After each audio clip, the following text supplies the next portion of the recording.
Christmas time is here. Today we're talking 25 alternative Christmas movies. It's officially December, and this is a channel where I talk about movies. I didn't want to list off, some generic Christmas movies. There might be a few of these that you might say, yeah, that's pretty clearly a Christmas movie. But when normal people think of Christmas movies, they usually aren't thinking of the movies on this list. Now don't get me wrong, I watch Home Alone, Christmas Vacation every year. Sometimes A Christmas Story as well. There's varying degrees of Christmas in these movies, though, and we're going to get into it.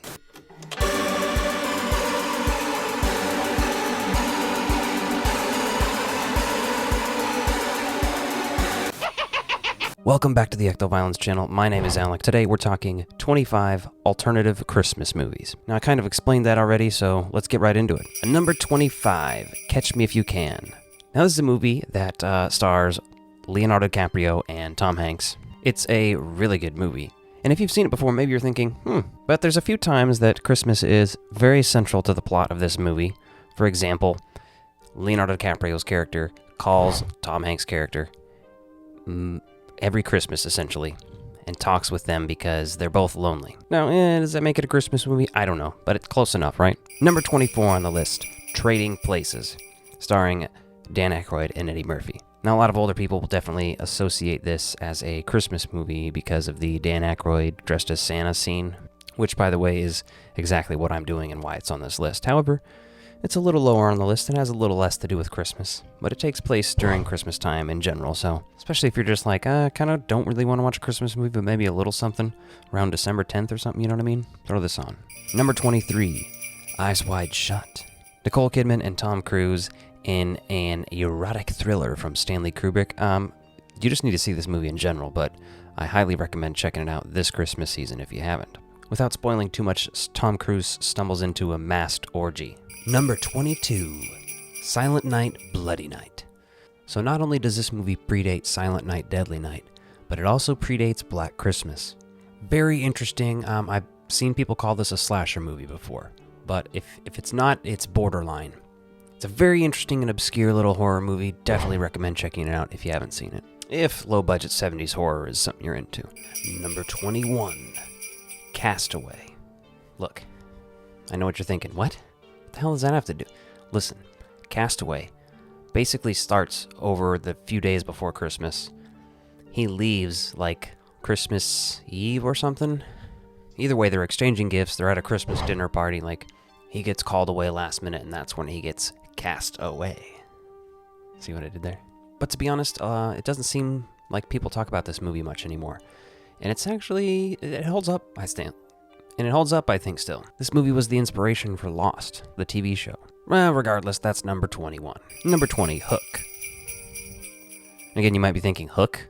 The Peter Pan movie with Robin Williams? And depending on your age, you might be also thinking, that movie sucks, or that movie's amazing. I think it rules. And the beginning of the movie, Christmas. Number 19, Die Hard 2. That's right, Die Hard 2 is also a Christmas movie. Now, the rest of the Die Hards aren't, but Die Hard and Die Hard 2 most definitely are. At least alternative Christmas movies. And Die Hard 2 is very underrated. Every time I watch it, I'm like, man, I feel like I need to watch this again. I need to keep watching this more and more. There's some things that are just sequelitis about it, like the fact that the wife is kind of shoehorned into the plot, circling the airport during the whole plot of the movie, but overall there's some kick-ass snowmobile scenes. I highly recommend it. Makes a good double feature. Number 18, A Very Harold and Kumar Christmas. Now, I actually saw this movie in the theaters. It was 3D. It was back when they were releasing a ton of movies in 3D again. You remember that? I think they still do release some in 3D, but the thing is, I never go to see. I avoid 3D, and I have been for so many years now. It's kind of irrelevant to me, But if you like the Harold and Kumar movies and you want to get some comedy in during the season, this is a great choice. Now, it's very much stoner style and appropriate comedy, so you have to be kind of into those movies. If you're not going to have a good time. But if you like Cheech and Chong and all that other stuff, give it a shot. Santa Claus gets shot with a shotgun in this movie. Number 17, Ice Harvest. Now, this is a very interesting movie. Not a lot of people have seen it, but everybody who I have talked to who has seen it really enjoyed this movie. I'm a huge John Cusack fan in general, but this is a very interesting one. It's one of those sort of thrillers where there's gun violence and stuff. Randy Quaid's in it. Billy Bob Thornton is the co-star with John Cusack. They're dragging a guy in a trunk down to a lake to try to kill him at one point, like to drown him, but the lake's frozen. Like, it's a whole thing. Number 16, Look Who's Talking Now. You remember this movie? This is the third in the Look Who's Talking trilogy. This is the one where they have talking dogs that are voiced by Danny DeVito. And for the life of me, I can't remember who voices the other dog because I haven't watched this one in years. I'm pretty sure I have the VHS floating around here somewhere, though. Anyway, as I said, Danny DeVito plays a talking dog, and he's this dog who's owned by John Travolta, and there's a whole, like, weird Christmas plot at the end. It's very interesting. Don't go into this one expecting, like, great results. You're not going to be like, oh my god, that was amazing. I wish more people talked about that. It's rough. But number 15, Casper's Haunted Christmas. Now, this is an all CGI movie. Randy Travis actually did music for this movie. Super fucking weird, if you ask me. But hey, whatever. I wasn't a studio executive in charge of this stuff or these decisions, because that would have never flown for me. But hey, solid time. I mean, let's face it, all of the little Casper stuff that came after the main Casper movie was not as good. But some of it was still pretty worth watching. For me, I think Casper Meets Wendy was the second best of all of those movies that come out. So, number 14, Less Than Zero. Now, Less Than Zero is a movie that's based on a novel. The novel Less Than Zero, written by Bret Easton Ellis. Bret Easton Ellis, maybe my favorite author, also wrote American Psycho. But Less Than Zero is basically Andrew McCarthy coming home for the holidays, and there's Christmas parties, there's Christmas presents. It's a good time. It's very depressing, though, I'll tell you that. James Spader pimps out Robert Downey Jr. for drug money. It is a wild and depressing ride, but honestly, check it out. I really enjoy it. Number 13 is going to be the 2006 remake of Black Christmas, Black Xmas. Now, depending on who you talk to, this movie's either great or it's terrible. I think it's okay. It's not as good as the original, by any means. But I do think it's better than the one that they released in, like, 2019. They were definitely upping it. They were making it more on the lines of, like, Hills Have Eyes, Texas Chainsaw, that kind of stuff. They were trying to make it more gruesome. And, I mean, there's some really sick shit in this movie. The sick shit that I like is, like, baking cookies out of your mom's skin. Like, that's fucked up shit. Very interesting, using a cookie cutter on their skin and then baking cookies in the oven, and that's something I could see in a Terrifier movie, you know? Which I will say, throw Terrifier 3 on this list as number 26. And number 12, The Night Before, starring Seth Rogen, Anthony Mackie, Joseph Gordon-Levitt, a lot of other people with interesting cameos and stuff too, including Miley Cyrus, big fan. Great and interesting Christmas movie, though, that also includes a little bit of Hanukkah and Judaism with Seth Rogen, but honestly, I really enjoy this movie. It's become an annual watch for me.